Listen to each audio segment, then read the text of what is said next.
Graça e paz do Senhor Jesus. Amém. A vida com Jesus é bom demais, viu? Glória a falar. Tava conversando com minha filha antes de vir pro culto. E pra quem não sabe, eu sou o Kaique Alencar, sou casado com essa mulher maravilhosa, Sara. E eu tive outro relacionamento, tive uma filha, e agora ela está em Fortaleza. E eu estava conversando com ela e com saudade, né? Pensando ali como é ruim estar longe dela. Mas ela falava que na escola dela a professora perguntou se ela se sentia protegida nos momentos difíceis. E a resposta dela foi fazer um desenho comigo e eu fiquei muito feliz. E Deus ministrava no meu coração que pessoas aqui precisam, sabe, estar mais próximo dos filhos, valorizar cada vez mais a presença dos filhos. Às vezes eles dão trabalho, às vezes eles fazem a gente esquentar a cabeça, mas vocês têm o privilégio de estar perto, né, dos filhos de vocês. Minha filha está longe, mas vocês podem ter esse privilégio de estar próximo, né, do filho de vocês. E eu também tive uma reflexão esses dias que eu olhei para os jovens aqui e vi que hoje vocês estão na igreja, né? Hoje vocês estão na casa de Deus, mas no futuro vocês podem estar na faculdade, vocês podem estar em outros ambientes, que pessoas podem lhe oferecer bebidas, drogas. E por experiência própria, meus irmãos, eu já passei por muita coisa na minha vida. Posso falar para vocês com toda a autoridade que não vale a pena entrar por esse caminho de bebidas, de drogas, porque é uma ilusão. Na hora ali é bom, você sente aquele prazer, mas quando é depois vem aquela tristeza, vem aquela angústia. Então, você que é jovem, que ainda não viveu essas experiências, não vale a pena. Não se permita passar por isso, porque é um caminho que muitas pessoas entram sem volta. E eu falo com vocês com toda a autoridade que não vale a pena entrar por esse caminho, porque vocês devem pensar lá na frente. Se você provar daquilo, você pode se tornar escravo daquilo, você pode se tornar viciado, aquilo pode estragar a sua vida, pode lhe afastar do amor de Deus. Então, se alguém por algum dia vier oferecer a vocês bebida, drogas, não vale a pena, meus irmãos. Podem lhe chamar de careta, de bicho besta, mas não entre para essa vida, porque é uma vida de ilusão e é difícil sair. E queria compartilhar com vocês uma palavra que está lá em Êxodo 17.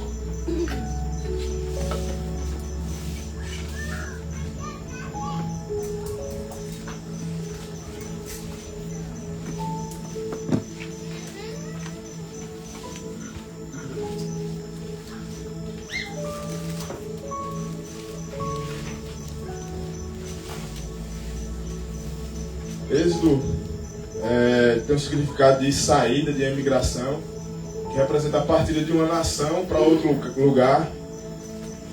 E esse capítulo conta a história dos israelitas que estavam sendo escravizados no Egito. E Deus ouviu a oração daquele povo, Deus viu que eles estavam sendo oprimidos. Deus levantou Moisés para libertar aquele povo. Deus realizou prodígios, milagres. E Deus tirou aquele povo da terra do Egito. E Deus realizou várias maravilhas, abriu o mar. Deus sustentava eles no deserto. E aqui em Êxodo 17 eu queria ler 17:1. Por ordem do Senhor, toda a comunidade de Israel partiu do deserto de Sim e andou de um lugar para outro. Por fim, acamparam em Refidim, mas ali não havia água para beber. Mais uma vez, o povo se queixou de Moisés e exigiu: dê-nos água para beber. Moisés retrucou: por que brigam comigo? Por que põe o Senhor à prova? Afligido pela sede, o povo continuou a se queixar. E Moisés continuou a se queixar de Moisés. Porque você nos tirou do Egito, quer matar de sede a nós, nossos filhos e nossos animais? Então Moisés clamou ao Senhor: o que devo fazer com este povo? Estão a ponto de me apedrejar.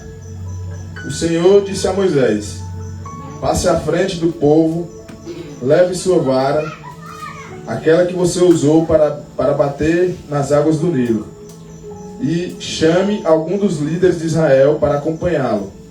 Eu me colocarei diante de você sobre a rocha, no monte Sinai. Bata na rocha e dela jorrará água, que o povo poderá beber.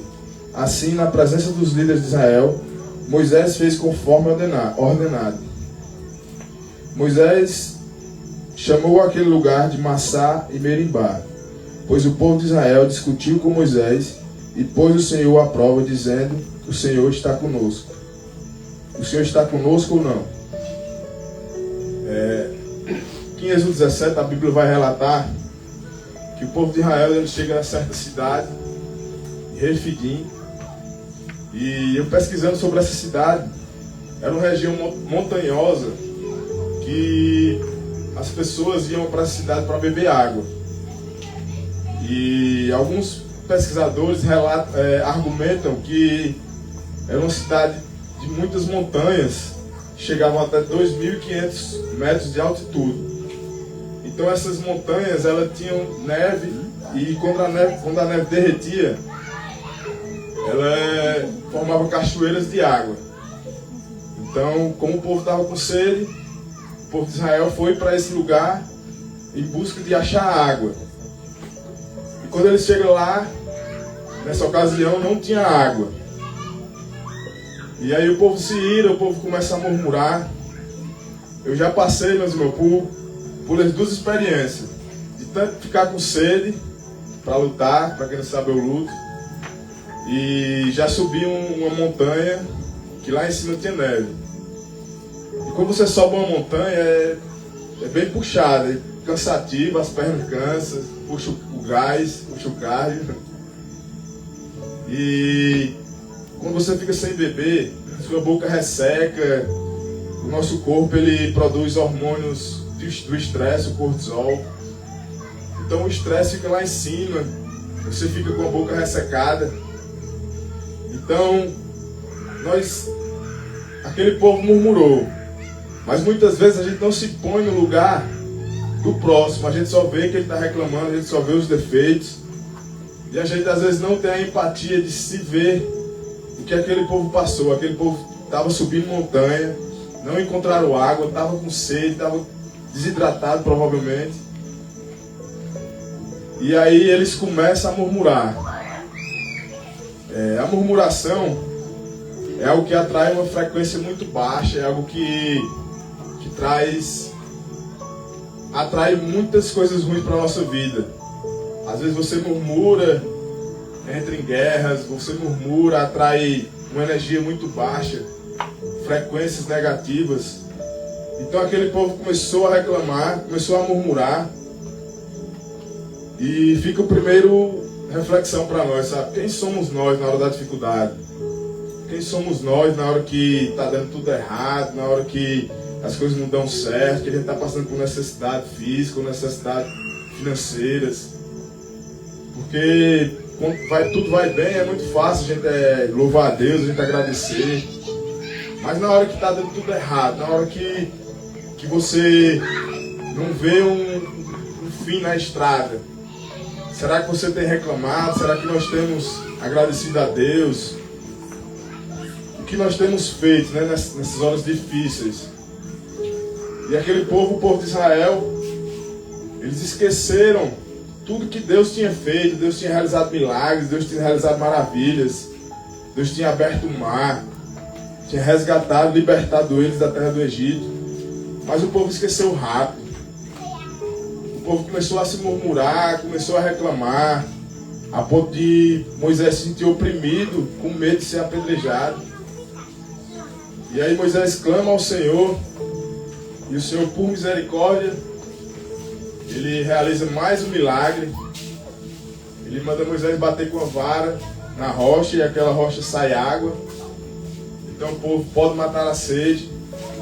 Só que aquela coisa, qual foi a consequência da murmuração daquele povo? O povo murmurou, o povo reclamou e teve consequências. Na Bíblia, na palavra de Deus, em Filipenses 2,4, vai estar escrito que fazei tudo sem murmuração nem contenda. Em todas as circunstâncias, não murmure, não reclame. E a gente vai ver aqui lendo os próximos versículos que aquela murmuração do povo atraiu contendas para o povo de Israel. Então o povo murmurou, Deus realizou um milagre, colocou água ali para eles da pedra. Mas em seguida veio a consequência daquela murmuração. Como eu falei para vocês, a murmuração ela atrai uma frequência negativa, atrai algo muito ruim para nossas vidas, contenda, afasta a presença de Deus. Às vezes a murmuração é vista como um pecado de ingratidão. Então aquele povo murmurou e em seguida, no versículo 8, está escrito assim: quando os israelitas ainda estavam em Refidim, os guerreiros de Amaleque os atacaram. Moisés ordenou a Josué: escolham homens para saírem e lutarem contra o exército de Amaleque. Amanhã ficarei no alto da colina, segurando em minha mão a vara de Deus. Josué fez o que Moisés lhe ordenou e lutou contra o exército de Amaleque. Moisés, Arão e Ur subiram até o topo de uma colina e ficaram perto dali. Enquanto Moisés mantinha os braços erguidos, os israelitas tinham vantagem. Quando abaixava os braços, a vantagem era dos amalequitas. Os braços de Moisés, porém, logo se cansaram. Então Arão e Ur encontraram uma pedra para Moisés se sentar, e um de cada lado. Mantiveram as mãos dele erguidas. Assim, as mãos permaneceram firmes até o pôr do sol. Como resultado, Josué aniquilou o exército de Amaleque na batalha. Então, como nós podemos ver, a murmuração do povo de Israel atraiu essa contenda, essa guerra, e afastou a presença de Deus. E Moisés clamou ao Senhor, e o Senhor realizou aquele milagre, tirou a sede do povo. Mas em seguida, na mesma cidade que o povo estava, o exército de Amaleque veio contra o povo de Israel. Então Moisés falou para Josué escolher homens para ir para a batalha. E aqui eu vejo a união do povo de Deus, eu vejo como o povo de Deus trabalhou em união naquela ocasião. Moisés foi interceder, foi orar com Arão e Ur, e Josué foi para a batalha com os homens. E aqui fica o aprendizado para nós, de a gente estar em união, a gente poder se unir, sabe? A Bíblia fala que nós somos corpo de Cristo. Não tem como o corpo de Cristo estar desunido. Se a Bíblia fala que nós somos corpo de Cristo, como que o braço vai funcionar se estiver longe do tórax? Como a perna que vai funcionar se estiver longe do quadril? Como os pés vão andar se o tornozelo estiver distante? Então, essa é uma visão que eu tenho de o povo de Deus se aproximar, sabe? Estar junto, não se desunir. E cada vez mais próximo a gente precisa estar junto, a gente precisa se aproximar, a gente precisa estar em comunhão, precisa mandar mensagem para o irmão, saber como é que está. A gente precisa estar em união, sabe? Essa primeira parte do texto, eu vejo muito essa parte de estar em união, de interceder. Moisés disse que vai subir ao monte, e a Bíblia nos relata que Moisés vai estar em oração, vai estar intercedendo lá na batalha. E enquanto Moisés estava com os braços erguidos, o exército de Israel ele está na vantagem, ele está vencendo. E quando Moisés cansa os braços, que ele baixa os braços, o exército inimigo, os amalequitas, eles começam a crescer, começam a ficar na vantagem. E isso mostra, né, o poder da oração, o poder da intercessão. Mas também isso me faz pensar o quão poderoso é se render ali na presença de Deus. Enquanto Moisés estava com os braços erguidos, braço erguido é um sinal de rendição, é um sinal de que você não tem força para lutar. Quando você está numa guerra, que o exército vê que não tem mais condições contra o oponente, ele joga a arma no chão e levanta a mão para o céu e se rende. Diz: eu não tenho mais força para lutar contra vocês. Eu me rendo, jogo minhas armas no chão. Da mesma forma, a polícia, quando vai parar alguém na cidade, ele dá logo uma voz de comando, coloca as mãos para cima, a mão na cabeça, se renda. E quando você faz o ato de se render, levantar os braços para o céu, você está ali dizendo que não tem força para lutar, que está se rendendo ao Senhor. E eu aprendo muito com essa passagem, que quando nós se rendemos ao Senhor, Ele luta nossas lutas, Ele entra na batalha, Ele faz nossa força ficar mais forte, porque nossa força é limitada, meus irmãos. Moisés, quando baixava os braços, era como se o exército de Israel estivesse lutando por força própria. E nossa força ela é limitada, ela se esgota. Mas a força de Deus, meus irmãos, não tem limites. Ela é uma força que não acaba. Então, como é bom se render na presença de Deus, como é bom, sabe, você estar ali de braços erguidos, entregando as suas batalhas, os seus problemas na mão do Senhor. Assim como Moisés fez. Quando Moisés levantava a mão, o povo de Israel estava vencendo, estava triunfando. E quando ele cansava, quando ele baixava os braços, o povo de Israel começava a se retrair, começava a perder. Então, às vezes nós passamos por tantos problemas, passamos por tantas coisas. E aí, será que nós temos murmurado? Será que nós temos se rendido ao Senhor? Porque esse texto ele nos mostra como a murmuração atrai contendas, atrai problemas e afasta a presença de Deus. E ali Moisés começa a se render, começa a adorar, a interceder. E o povo de Israel começa a triunfar, começa a vencer. E fica mais um aprendizado também para nós, que é a questão da vergonha, né? Muitas vezes, nós temos vergonha, sabe, de levantar os braços, de adorar. Muitas vezes nós temos vergonha de se render ao Senhor verdadeiramente.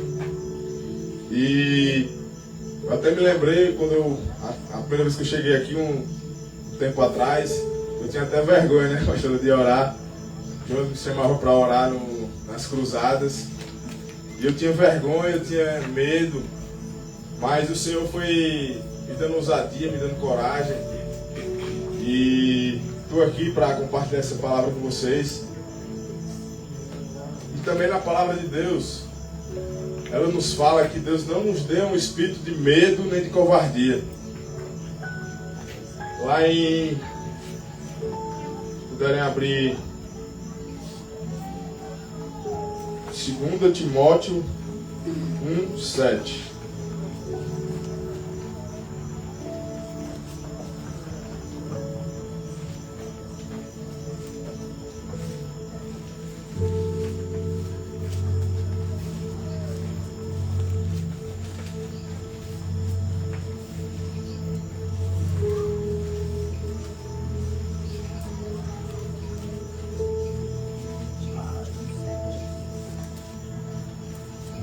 Timóteo 1:7 está escrito assim: pois Deus não nos deu um espírito que produz temor e covardia, mas sim que nos dá poder, amor e autocontrole.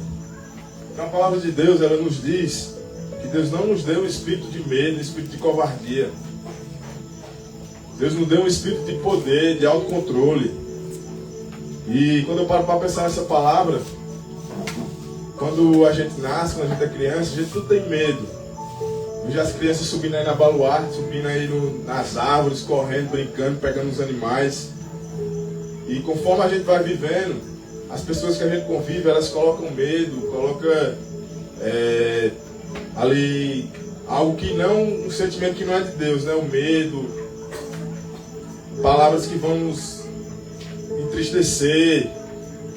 E o medo muitas vezes nos trava. Foi falado aqui domingo sobre o Espírito Santo. E esse medo, o medo foi feito para a gente combater, para a gente vencer o medo.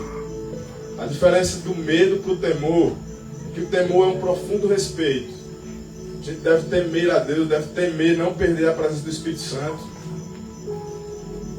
Mas o medo, irmão, o medo a gente tem que vencer.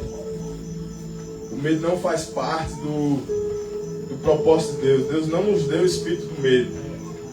A palavra que Deus escreveu aqui para a gente na Bíblia, que Ele não nos deu um espírito de medo nem de covardia. Deus, Ele nos fez para ter poder, para ser ousado.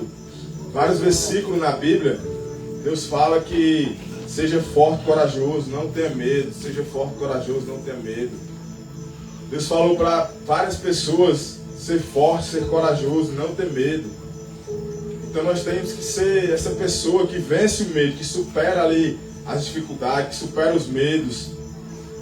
Todas as pessoas que superaram esse medo, elas ficaram com a história registrada na Bíblia. Eles fizeram a história, gravaram sua história, deixaram registrado na Bíblia. E uma coisa que eu tenho aprendido, naquela passagem que Pedro vai andando sobre as águas, e quando Jesus está caminhando em direção ao barco, os discípulos ficam com medo, eles ficam assustados, perguntando se era um fantasma. E Pedro diz: Jesus, se é tu, manda ir de encontro. E aí Jesus diz: vem. E quando Pedro vai, ele tem um ato de ousadia, um ato de coragem. E a Bíblia não relata as pessoas que ficaram naquele barco. A Bíblia não diz o nome dos discípulos que ficaram no barco. Sabe por quê? Porque os covardes, eles não são lembrados. Os covardes não deixam história. Os covardes medrosos não são lembrados. Então nós precisamos ter ousadia, nós precisamos ter poder. Assim como diz a palavra de Deus, nós precisamos ser ousados, destemidos. Porque se a gente ficar lá no barco, amedrontados, com medo, nunca vai ser lembrado. A Bíblia nem fala, nem relata o nome das pessoas que estavam no barco ali com medo, que se acovardaram. Apenas Pedro e Jesus são citados nessa história. Pedro tem um ato de ousadia de andar sobre as águas, de ter aquela atitude de viver o sobrenatural. Então, o que nós temos vivido, né? Será que nós temos ficado com medo? Será que a gente tem se acovardado? Será que a gente tem ficado com vergonha de se render na presença do Senhor? Essas são reflexões que nós precisamos trazer para a nossa vida, para que a gente possa progredir, para que a gente possa avançar e retirar todo sentimento que não pertence de Deus, todo sentimento que nos afaste de Deus, a vergonha, o medo, a covardia. Porque Deus, Ele não nos deu esse espírito. Deus nos deu um espírito de ousadia. Ele nos manda ser corajoso, nos manda ser fortes. E queria ler mais um versículo lá em Tiago 3:2.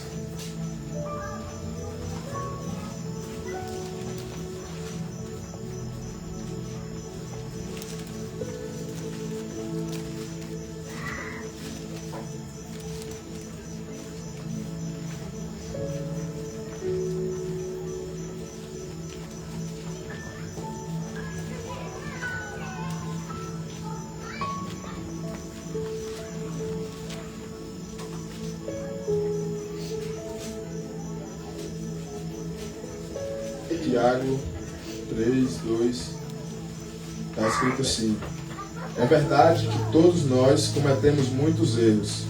Se pudéssemos controlar a língua, seríamos perfeitos, capazes de nos controlar em todos os outros sentidos. Por exemplo, se colocamos um freio na boca do cavalo, podemos conduzi-lo para onde quisermos. Observem também que por um pequeno leme faz um grande navio se voltar para onde o piloto deseja. Mesmo com ventos fortes, assim também a língua é algo pequeno que profere discursos grandiosos. Vejam como uma simples fagulha é capaz de incendiar uma grande floresta. E entre todas as partes do corpo, a língua é uma chama de fogo. É um mundo de maldade que corrompe todo o corpo. Ateia fogo a uma vida inteira, pois o próprio inferno a acende. O ser humano consegue domar toda espécie de animal, ave, réptil e peixe, mas ninguém consegue domar a língua. Ela é incontrolável e perversa, cheia de veneno mortífero. Às vezes louva nosso Senhor e Pai, e às vezes amaldiçoa aqueles que Deus criou à sua imagem. E assim, bênçãos e maldições saem da mesma boca. Meus irmãos, isso não está certo. Acaso de uma mesma fonte pode jorrar água doce e amarga? Pode a figueira produzir azeitonas ou videira produzir figos? Da mesma forma, não se pode tirar água doce de uma fonte salgada. Que palavra forte, né, meu irmão? Que palavra forte sobre a nossa língua. Esse versículo aqui, Tiago, ele nos fala que o homem consegue domar várias coisas, répteis, aves, cachorros, mas não conseguimos domar a nossa língua. Meu Deus, que palavra forte. Como é difícil domar a nossa língua. Quando você vai ver, você está murmurando. Quando você vai ver, você está falando de pessoas que não deviam ser tocadas. Eu não sei você, mas eu me arrependo de coisas que eu falo, de coisas que saem da minha língua. E a Bíblia fala a verdade 100%. Quantas vezes nós falamos o que não devia, muitas vezes nós murmuramos, deixamos de agradecer. Nós precisamos treinar nossa mente para ver o lado bom das coisas. Nós precisamos treinar nossa mente para ver o lado bom. Sempre quando vem uma dificuldade, sempre quando vem algum problema, algum prejuízo, nós precisamos também ver o lado bom, ver que nós estamos saudáveis, ver que a gente está andando, que está caminhando. Quantas pessoas estão no hospital sem poder andar, sem poder sair de um leito. Então a Bíblia fala que a língua, ela não é domada pelo ser humano. O ser humano consegue domar muitas coisas, mas a língua, meus irmãos, é muito difícil de ser domada. Talvez nós estejamos travados por coisas que nós falamos, por nomes que nós tocamos. E a Bíblia nos fala que como pode a língua uma hora louvar ao Pai, agradecer ao Senhor, e outra hora está falando de uma pessoa que é a imagem e semelhança de Deus. Meu Deus, como é profunda essa palavra. Como podemos jorrar água amarga e água doce da mesma fonte? Como podemos profetizar coisas boas, louvar a Deus com nossa língua, e outra hora está falando de pessoas, está tocando em nomes que não deveríamos. E eu queria pedir perdão a Deus por ter falado, por ter tocado em nomes que eu não devia, se falei algo que desagradou a Deus, que entristeceu o Espírito Santo. Eu acho que cada um deve ter essa reflexão na sua vida, de saber se sua língua está sendo uma fonte de água para o reino de Deus, ou se ela está sendo uma língua de fogo, né, que acende o inferno. Será que nós temos falado coisas boas? Será que nossa língua tem sido bênção? Porque não adianta nada, meus irmãos, a gente está vindo para a igreja e quando chegar em outros lugares a gente esquecer da igreja, esquecer que estava louvando ao Senhor e começar a falar coisas negativas, falar coisas impuras. E Deus, Ele quer purificar, sabe, nossa língua hoje. Ele quer que você se renda por completo. O Senhor quer nos tratar nessa noite, Ele quer nos fazer refletir. E como vocês puderam ver, a língua do povo de Israel murmurou e eles vieram ter muita batalha, muitas guerras. Não conseguiram chegar mais na terra prometida, alguns deles, pela murmuração. Então a nossa língua, ela muitas vezes afasta as bênçãos de Deus, afasta a presença de Deus. E nós precisamos cada vez mais se policiar, se verificar, se analisar. Eu profetizo aqui em nome de Jesus que todas as pessoas do baluarte vão entender essa palavra e vão refletir antes de falar, refletir antes de cada palavra falada, que nossa língua venha a ser purificada em nome de Jesus. Amém. E que o Senhor traga um temor, sabe, no teu coração. O Senhor venha trazer um temor, porque o medo não é de Deus. O medo foi feito para a gente superar, para a gente vencer. E que nós venhamos ter esse temor, sabe, esse respeito profundo de estar na presença de Deus, de falar coisas boas, profetizar coisas boas, estar em união com o corpo de Cristo, deixar de lado picuinhas, confusões, contendas, olhar para a vida do próximo e ter empatia, sabe, se colocar no lugar do próximo. Muitas vezes eu vejo gente falando mal do prefeito, do presidente, mas se coloca no lugar dele, você tomar conta de uma nação, você tomar conta de uma cidade. Ei, o quão difícil é você tomar conta até da sua casa, você tomar conta da sua vida. Imagina a dificuldade que é você cuidar do povo, cuidar de uma cidade. E a Bíblia nos instrui a respeitar os líderes, respeitar os reis, os presidentes. E aqui eu chego ao final da mensagem, meus irmãos. Queria convidar o louvor para a gente cantar um louvor aí, para a gente se render na presença de Deus. Aleluia. Essa mensagem, meus irmãos, eu aprendi quando você se rende na presença de Deus, igual Moisés. Deus, Ele vai lutando suas lutas. Deus, Ele entra nas suas batalhas. Então, quando você perde a vergonha, quando você vence o medo, vence a covardia, vence todos os sentimentos que não provêm de Deus, Deus, Ele entra na sua batalha. Deus, Ele entra nos seus problemas. Eu queria convidar os irmãos a ficar de pé, para a gente fazer um momento, de adoração, para a gente, sabe, profetizar coisas boas. Queria que você ficasse à vontade. Queria que você tivesse um ato de ousadia nessa noite, ou sair do seu lugar, ou se render na presença do Senhor. E quando nós vamos louvar, nós vamos adorar o Senhor, eu queria que você colocasse seus problemas diante do Senhor.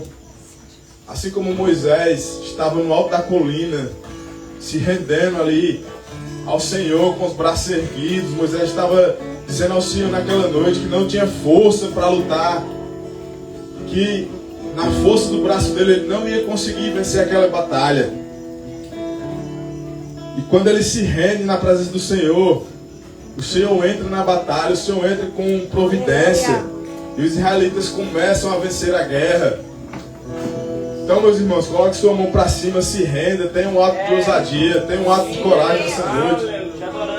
Se renda na presença do Senhor, coloque seus problemas diante do Senhor. Aquele problema que você não consegue resolver, aquele problema financeiro, aquele problema de solidão, aquele problema amoroso que você precisa resolver. Coloque na presença de Deus, se renda a Ele, erga suas mãos, saia do seu lugar, ore por um irmão, faça algo, tenha um ato de ousadia. Assim como eu falei agora há pouco, os covardes eles não foram lembrados, os medrosos não foram lembrados. Nós precisamos ser fortes e corajosos. Nós precisamos se render na presença do Senhor. Não há nada melhor do que você se render na presença do Senhor.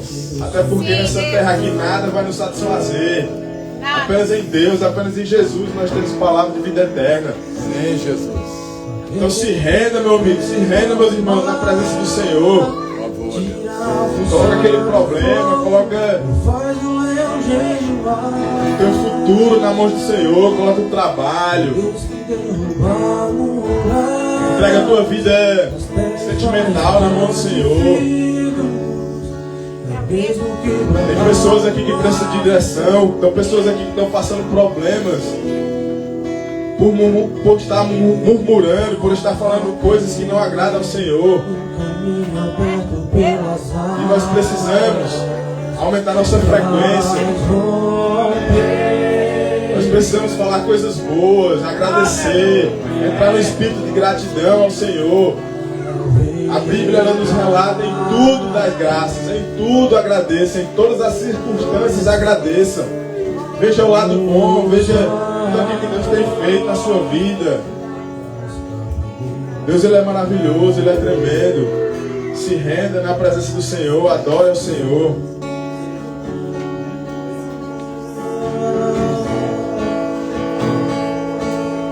E quando uma pessoa vier reclamar perto de você, começa a agradecer, sabe? A frequência da murmuração é como uma onda que vem em sua direção. E se você tiver com uma frequência baixa, você vai retroceder, aquela frequência vai te engolir. Você vai começar a reclamar também, vai começar a se maldizer. Mas quando você está com uma frequência alta, quando você está com uma frequência cheia de Deus, a pessoa vem reclamar para você e você começa a agradecer, você começa a quebrar aquela frequência negativa e sua frequência engole aquela frequência negativa de murmuração. Então, meus irmãos, nessa noite, aumente sua frequência. Agradeça a Deus por sua vida. Agradeça a Deus por sua saúde. Agradeça a Deus por estar andando, por ter onde dormir, por ter o que comer. Se renda na presença do Senhor nessa noite.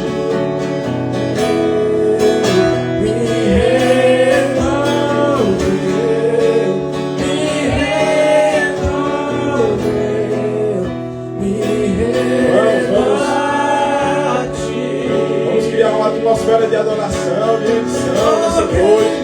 Sim, Senhor. Jesus.